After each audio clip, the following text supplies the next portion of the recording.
बिस्मिल्लाहिर्रहमानिर्रहीम। अस्सलाम वालेकुम। रूहानी दुनिया चैनल को देखने वाले मोअज़्ज़िज़ ख़वातीन व हज़रात, उम्मीद है कि आप सब लोग खैरियत से होंगे और ईमान की बेहतरीन हालत में होंगे। आज की वीडियो में बोनों की दुनिया के बारे में आपको बताऊंगी कि ये मखलूक इस वक्त कहाँ है और क्या ये मखलूक अभी भी अमेरिका में पाई जाती है और पाकिस्तान में ये किस जजीरे और दरियाओं के अंदर रह रही है। लेकिन इससे पहले अगर आप मेरे चैनल पर नए हैं और मेरे चैनल को सब्सक्राइब नहीं किया तो मेरे चैनल को सब्सक्राइब करके बेल आइकन प्रेस कर दे और दुरूद इब्राहिम पढ़ ले। अल्लाहुम्मा सल्ली अला मुहम्मदिन व अला आलि मुहम्मदिन कमा सल्लैता अला इब्राहीम व अला आलि इब्राहीम इन्नका हमीदुम मजीद। अल्लाहुम्मा बारिक अला मुहम्मदिन व अला आलि मुहम्मदिन कमा बारकता अला इब्राहीम व अला आलि इब्राहीम इन्नका हमीदुम मजीद। इंसानों की तरह दिखने वाली मखलूक बहुत ही तेज और बहुत ही छोटे होते हैं। क्या वाकई इन मखलूक का वजूद अगर है तो वो कहाँ रहते हैं? ज़मीन के नीचे या पहाड़ों में या जंगलों में? क्या अब भी ऐसा हो सकता है कि वो किसी संसार जगह में बाकी दुनिया से बेखबर ज़िंदगी गुजार रहे हैं? अल्लाह पाक का तख्लीक करना, इस ज़मीन का सीना बेशुमार जानदारों से भरा पड़ा है, जिनमें से कई मखलूक़ात ऐसी भी हैं जिनके मुतालिक सिर्फ अफसाने, दास्ताने और कहानियाँ और किस्से में मिलती हैं। लेकिन इसके बावजूद आज भी बेशुमार लोग इन मखलूक़ात के वजूद को हकीकत में मानते हैं। ये मखलूक़ात मुख्तलिफ मकामात पर अपनी झलक दिखाकर अपने होने का सबूत देती रहती है। ऐसी ही एक मखलूक बोनों की है जो आज तक तारीख का एक मामा बना हुआ है। बोना दरअसल बहुत ही छोटे कद का इंसान होता है जिसे कदीम अफसाने और मैथोलॉजी ने बिल्कुल इंसान जैसा रहन सहन और लिबास पहना दिखाया जाता है। बोने एक ऐसी मखलूक है जो छोटे होने के साथ साथ निहायत बदसूरत होते हैं और ये किसी जजीरे, दरियाओं और पहाड़ों में अपनी बस्ती बनाते हैं। इनकी मामूलाती ज़िंदगी बिल्कुल इंसानों की तरह होती है और इनका ज़िंदगी गुजारने का तरीका भी बिल्कुल इंसानों जैसा होता है।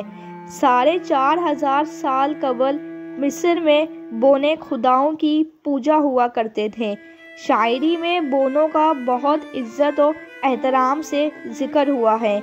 21वीं सदी से पहले बोनों को सिर्फ अफसानी और किस्सा और कहानी में मौजूद एक मखलूक कहा जाता था, लेकिन हकीकत से पर्दा तब उठा जब सितंबर साल 2003 में आर्थरोलॉजिस्ट को इंडोनेशिया में फिरन नामी एक जजीरे में एक गार में बोनों के ढांचे और वाक़यात मिले। ये वाक़यात तकरीबन 7 लाख साल कबल पुराने थे। साइंसदानों ने इन बोनों को हॉबिट्स का नाम दे दिया और बोनों के मुताबिक तहकीक का नया दरवाज़ा खुला। इन बातों से ये वाज़ेह होता है कि बोने सिर्फ किस्सों और कहानियों के किरदार नहीं बल्कि हकीकत में इस दुनिया में मौजूद थे।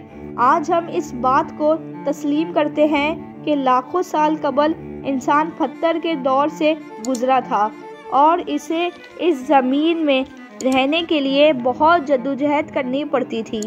उस दौर में हमें इन इंसानों से पहले दीगर इंसानी नस्लें भी पाई जाती थी जो शक्ल सूरत और जिस्मानी तौर पर हम इंसानों से बहुत मुशाहिदा थे।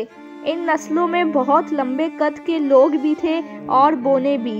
इन नस्लों का आज हमारे पास पुख्ता सबूत मौजूद है। बोनों के किस्से सबसे पहले अमेरिका से शुरू होते हैं, जहां पर मुकामी लोग ये मानते थे कि जंगलात में छोटे छोटे मखलूक़ात रहते हैं जो बिल्कुल इंसानों की तरह रहती हैं।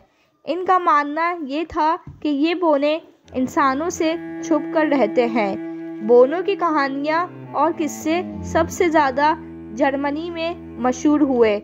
बोने खुद को पहाड़ों के अंदर और ज़ेरे ज़मीन रखते हैं और माहिर कारीगर होते हैं। वो लकड़ी के सामान को बेहतरीन शक्ल में बनाया करते हैं। बोने ज़ेरे ज़मीन में छुपे हुए खजानों के मुहाफिज हैं।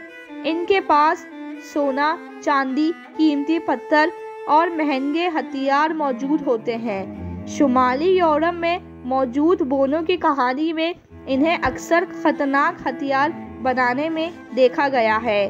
अगर इस्लाम की बात की जाए तो बाज़ अहले इल्म का मानना ये है कि बोने जिनों का भी वजूद होता है जो निहायत ही छोटे कद का होता है, और कुरान पाक में आद व समूद में कारे कद मखलूक़ात का जिक्र है, तो ये भी मुमकिन हो कि अल्लाह ने ऐसी मखलूक भी पैदा की हो जो इंसानों से कद में निहायत छोटे थे। बोनों के हवाले से किस कदर सच्चाई है ये सिर्फ अल्लाह ताला ही बेहतर जानते हैं, लेकिन इन तमाम वाक़ियात से बोनों की सच्चाई और इनके होने का पता चलता है।